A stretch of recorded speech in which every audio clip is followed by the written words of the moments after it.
back in my, I guess, midget days of wrestling, the UFC came out with Royce Gracie, Ken Shamrock, and we used to have like get-togethers. We'd rent the pay-per-view at somebody's house, and you know, a bunch of us would have like a little party and stuff like that. So I grew up watching it, and you know, I fell in love with it. I didn't think that I would eventually get into it because it kind of died out as I got older. You know, it was more or less just you know, something to watch on TV when it came on. And then next thing you know, a couple of my friends from the wrestling team started doing jiu-jitsu. You know, it took them about a year and a half to talk me into doing it, and next thing you know, I did it and never turned back. My dad was pretty much a brawler his whole life. Got into a lot of fights in bars and stuff like that. Kind of like the Lionheart style type. And then my mom was always very supportive with wrestling. She's been to every fight of mine, whether it's been in Jersey or Pennsylvania. She hasn't missed one fight.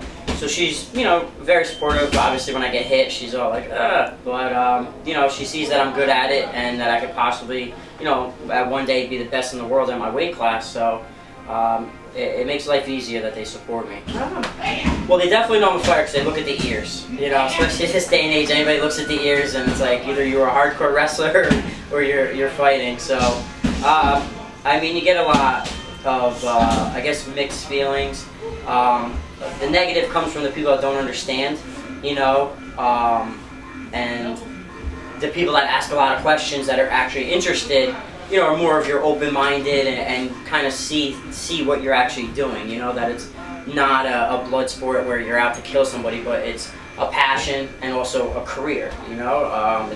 It could put food on the table for you and your kids, but it's also a hobby, you know, so it's just something that you love to do, but, you know, thankfully you get paid for it. It's like with any sport, you know, you could, football, you know, you could drop dead. Anybody could drop dead of a heart attack, you know. It doesn't mean it came from fighting or getting punched in the face. You know, I'm hoping that it becomes legal in every state eventually, and I think it will. You know, I think that the only reason that New York's holding out is to save boxing. You know, Madison Square Garden, I'm sure, you know, a lot of fighters believe in that. And to me, it's just going to take, you know, whose palms you got to grease, and then eventually, you know, that's what it comes down to, I think.